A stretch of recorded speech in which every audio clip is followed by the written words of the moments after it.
Hello and welcome to Raw Oceans. This week it's part 2 of our look at the more remarkable marine discoveries of the past decade.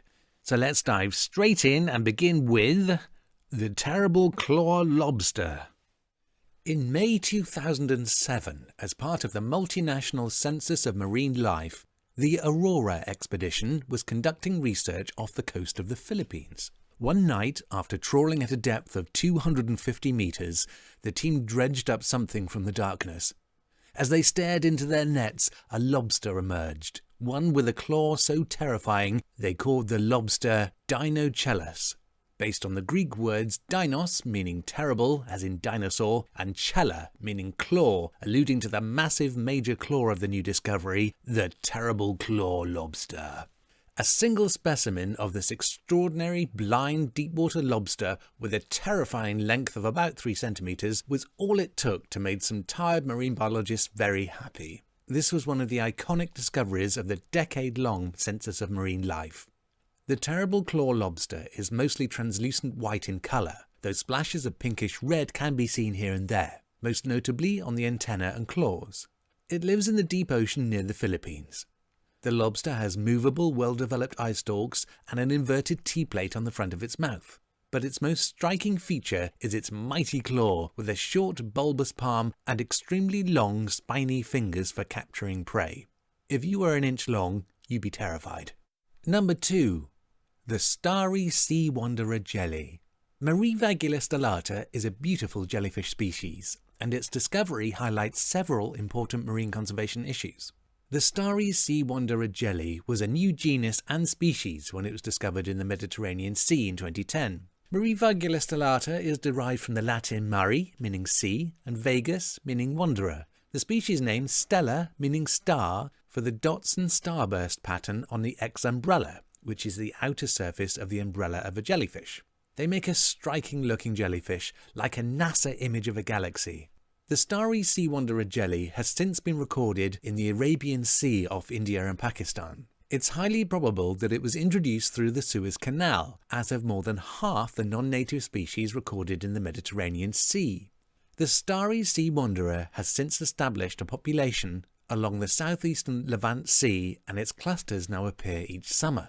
Among the issues its discovery raises include the increasing jellification of our seas, problems of invasive marine species, the introduction and spread of tropical species into warm temperate seas stemming from sea surface temperature rises, and the massive introduction of marine species into the Mediterranean through the Suez Canal.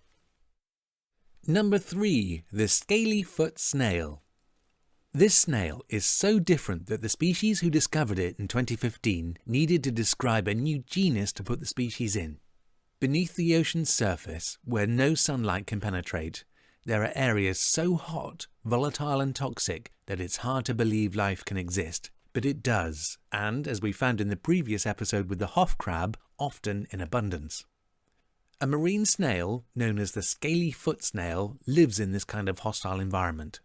It's found at depths of around 2,785 meters, living on the edge of hydrothermal vents and black smokers that reach temperatures of 400 degrees centigrade. It was in 2000 that the first hydrothermic vent field was discovered in the Indian Ocean. It was here that an RV from a research vessel encountered the snail. It was immediately obvious that something unique had been discovered. The foot of this snail, which is the fleshy, soft part of the snail, was covered in hundreds of darkened tags, looking for all the world like small iron armor plates. They were iron armor plates, fleshy in the center and hard on the exterior, covered in a layer of iron sulfide, giving it a black metallic appearance. The iron sulfide exists in 2 forms in the snail: greigite, which is highly magnetic, and pyrite, which is commonly known as fool's gold. The presence of the metallic plates is not totally understood, but research in Japan suggests beneficial bacteria on the outside of the animal is helping facilitate the production of iron sulfides. Sulfides pour out of the vents and are really toxic, but as soon as it gets mineralized and incorporated into solid form, then it's not toxic anymore. The snail may do this for protection from crab predation, plus some predatory snails hunt by firing harpoons into the flesh of fish and other snails and then injecting a venom. It's thought that the iron plating of the Scaly-foot snail deflects that missile like a knight's armour deflecting a lance.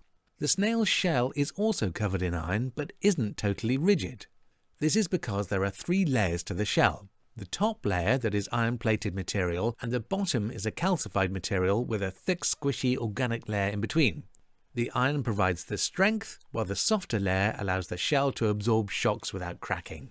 The 2 specimens donated to the National Museum of Wales form part of the incredibly important Type series, and even came with a note ensuring that they were stored in 100% alcohol, as any water in the preservative would cause them to rust. Number 4. The Squid Worm. That worms on occasion like to swim in the open sea has long been known by marine biologists, but may come as a surprise to most of us. The new era of deep-sea ROVs has led to the discovery of worms with a body adaptation for swimming just above the bottom of the ocean and intermittently settling to feed. The squid worm is one such species now being seen more often.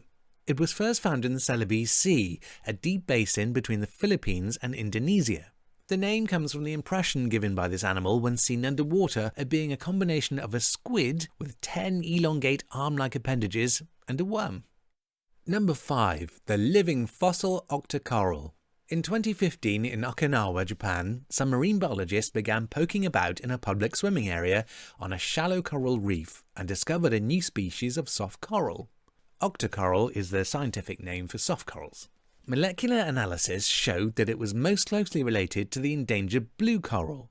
Rare fossils that preserve impressions of soft corals show that the blue coral and their relatives were globally distributed during the Cretaceous period, so both blue coral and this new species can be considered rare living fossils. Perhaps most surprisingly, this new soft coral, named Nanipuro Kamuurai, possibly, was found in a public swimming area on a shallow reef of less than 1 meter depth. Most living fossils from the ocean seem to come from far deeper, more stable environments, suggesting that there are important discoveries on coral reefs even in shallow areas still awaiting us. The discovery of these extraordinary creatures, some from right under our noses, once again illustrate that there is so much more to learn about our planet, and brings home the critical importance of marine conservation efforts. I'm Jules Powis. That's it from me this week on our short version of All Oceans. I'll be back with another podcast next week.